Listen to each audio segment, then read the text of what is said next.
মনোজ, আমি মানালি যাব। কবে? কাল। কাদের সাথে? কলেজের ফ্রেন্ডদের সাথে, রাহুল, রোহান, পায়েল, অর্ণব আরো গার্লফ্রেন্ড। তুমি যাবে না?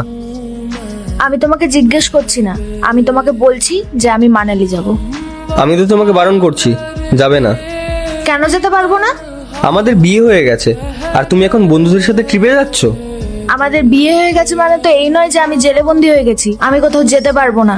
আমার পছন্দ না। আমি যখন বলেছি তুমি যাবে না মানে যাবে না। ঠিক আছে ঠিক আছে, আমি দেখছি তুমি কি করে আমাকে আটকাও। স্নেহা, আরে দিদি, কেমন আছিস?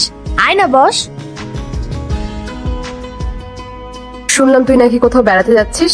হ্যাঁ, মানালি। কার সাথে? কলেজের ফ্রেন্ডদের সাথে। রাহুল কিছু বলেনি? তোর কি মনে হয় ও কিছু বলবে না? যেতে বারণ করেছে।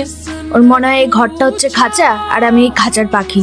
আচ্ছা, তুই আমাকে একটা কথা বল, কাল যদি রাহুল তোকে বলে যে ও অফিস ট্রিপে যাচ্ছে, তাও আবার 8-9 দিনের জন্য, আর সেখানে ছেলে মেয়ে সবাই থাকবে, তখন তোর কেমন লাগবে বলতো? ট্রিপে যাবে?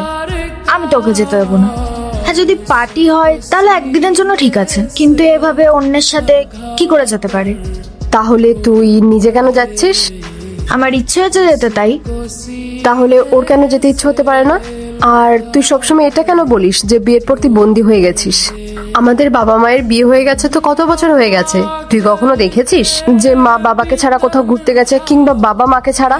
যখন ওরা যায় তখন তো ওরা একসাথেই যায়। একজন পুরুষ না কখনো চায় না তার শখের নারীকে একা ছাড়তে, আর সে এটাও চায় না যে তাকে অন্য কেউ টাচ করুক। যদি তুই ওর একটা কথা শুনিস না, তাহলে ও তোর সব কথা শুনবে।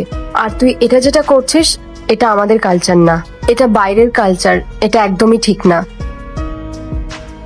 হুম হুম। কি হলো, যাওনি তুমি মানালি? না। কেন? তুমি দিদিকে কল করেছিলে কেন? আমার কথা তো তুমি বুঝতে চাও না। দিদি বললে হয়তো বুঝবে, সেইভাবে দিদিকে ফোন করেছিলাম। এখন হয়তো তুমি বুঝতেই পেরেছো, সেই কারণেই তুমি এখানে। আমি এটা চাই যে তুমি যেখানেই যাও না কেন, তুমি আমার সাথে যাও, আর আমিও যেখানে যাব শুধুমাত্র তোমার সাথেই যাব। তাহলে আমরা কবে যাচ্ছি মানালি? তুমি বলো কবে যাবে। আজকে প্ল্যান তো ক্যান্সেল হয়ে গেল, তাহলে পরের উইকেন্ডে চলো। ডান। ঠিক আছে।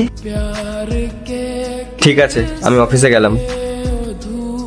জীবন খুশির হয়ে ওঠে একে অপরের কথা শুনলে, একে অপরের কথা না শুনলে না। এই জন্যই নিজের পার্টনারের রেসপেক্ট করুন, তার কথা শুনুন, তাহলে দেখবেন আপনার পার্টনারও আপনাকে রেসপেক্ট করবে।